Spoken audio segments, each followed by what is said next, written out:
আরবির অষ্টম মাস শাবানের ১৪তম তারিখ দিবাগত রাত পবিত্র শবে বরাত।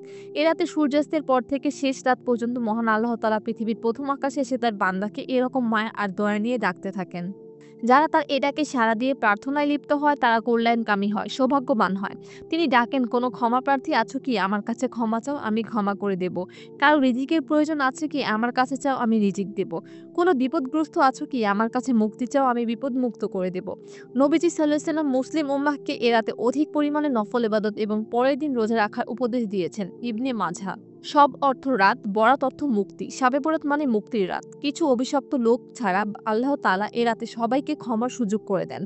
মহান আল্লাহর কাছ থেকে ক্ষমার সুযোগ পেতে হলে এ রাত ইবাদত ও বিনয়ের সঙ্গে কাটাতে হবে। মহান আল্লাহ বলেন, নিশ্চয়ই আমি কুরআন অবতীর্ণ করেছি বরকতময় রাতে। নিশ্চয়ই আমি সতর্ককারী। এ রাতে গুরুত্বপূর্ণ সব বিষয়ে সিদ্ধান্ত করা হয়। সূরা দুহান ২ বাইত। বিখ্যাত তাফসীরবিদদের মতে বরকতময় রাত মানে শবে বরাত। মহান আল্লাহ শবে বরাতে সবকিছু সিদ্ধান্ত গ্রহণ করেন। শবে কদরের নির্দিষ্ট কিছু লোককে সেসব বিষয়ে দায়িত্ব অর্পণ করেন তাফসীরে কুরতুবী।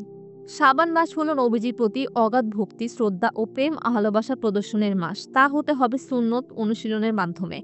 তাছাড়া নবীজি সাল্লাল্লাহু আলাইহি ওয়াসাল্লাম শাবান মাসে সবচেয়ে বেশি নফল ইবাদত করতেন, নফল রোজা পালন করতেন, নফল নামাজ আদায় করতেন। বলা হয় রজব মহান আল্লাহর মাস, শাবান নবীজির মাস, আর রমজান হলো উম্মতের মাস। নবীজি সাল্লাল্লাহু আলাইহি ওয়াসাল্লাম রজব ও শাবান মাসে এ দোয়া বেশি বেশি পড়তেন।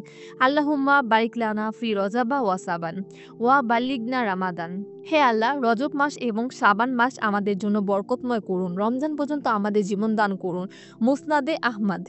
শবে বরাতে আমরা এই দোয়াটি অধিক পরিমাণে পড়ব। শবে বরাতে ইবাদত বন্দেগীতে মনোযোগী হওয়া, বেশি বেশি কুরআন তেলাওয়াত, দোয়া ইস্তেগফার, নফল নামাজ আদায় করা উচিত।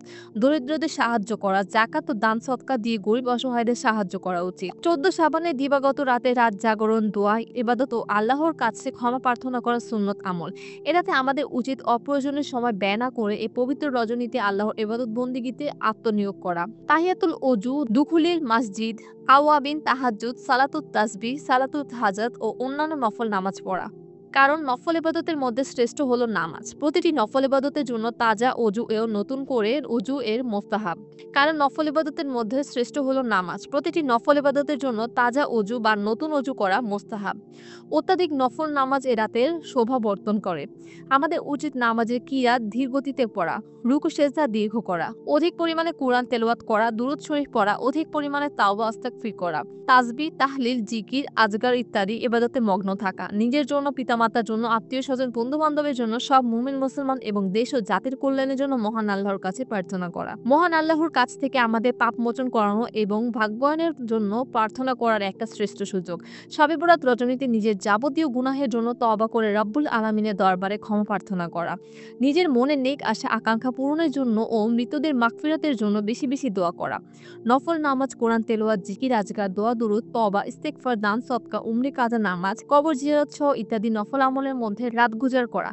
তবে মাকবারে তথা কবরে যাওয়া জরুরি নয়। কবর জিয়ারতের রুসুম বা রেওয়াজে পরিণত করা যাবে না। কারণ রাসূল সাল্লাল্লাহু আলাইহি ওয়াসাল্লাম চুপিসারে একাকী জান্নাতুল বাকিতে কবর জিয়ারত করেছেন। আয়েশা সিদ্দিকা রাদিয়াল্লাহুকে নিদ্রা থেকে জাগ্রত করেননি এবং পরেও কবর জিয়ারত কথা বলেননি। তবে দলবদ্ধ ছাড়া একাকীভাবে কবর জিয়ারতে কোনো বাধা নেই। আনুষ্ঠানিকতা ও জামাত ছাড়া একাকীভাবে সামর্থ্য অনুযায়ী নফল ইবাদত বন্দেগী করা। মসজিদে গিয়ে সমবেতভাবে ইবাদতের প্রয়োজন নেই। শবে বরাতে আলাদা কোনো নামাজ তথা নির্দিষ্ট সূরা দিয়ে নির্দিষ্ট রাকাত পড়ার নিয়ম ইসলামে নেই। শবে বরাতের নামে রাস্তাঘাটে আতশবাজি, ফটকাবাজি, ঘর আলোকসজ্জা, রাতে মসজিদে অতিরিক্ত আলোকসজ্জা করা, মরিচ লাইট, তারাবাতি, আগরবাতি, মোমবাতি, গোলাপ জল, কবরে পুষ্প অর্পণ, বাসাবাড়িতে খিচুড়ি পাকানো, হালুয়া রুটি, তাবারুক এ তৈরি ও মিষ্টান্ন বিতরণের ধুমধামে মত্ত থাকা, রাস্তায় হাটবাজার, যুবকদের আড্ডা ইত্যাদি ইসলাম পরিপন্থী কাজগুলো করা যাবে না। সুমাইয়া আফরোজা ঐশী, স্বাধীন সংবাদ।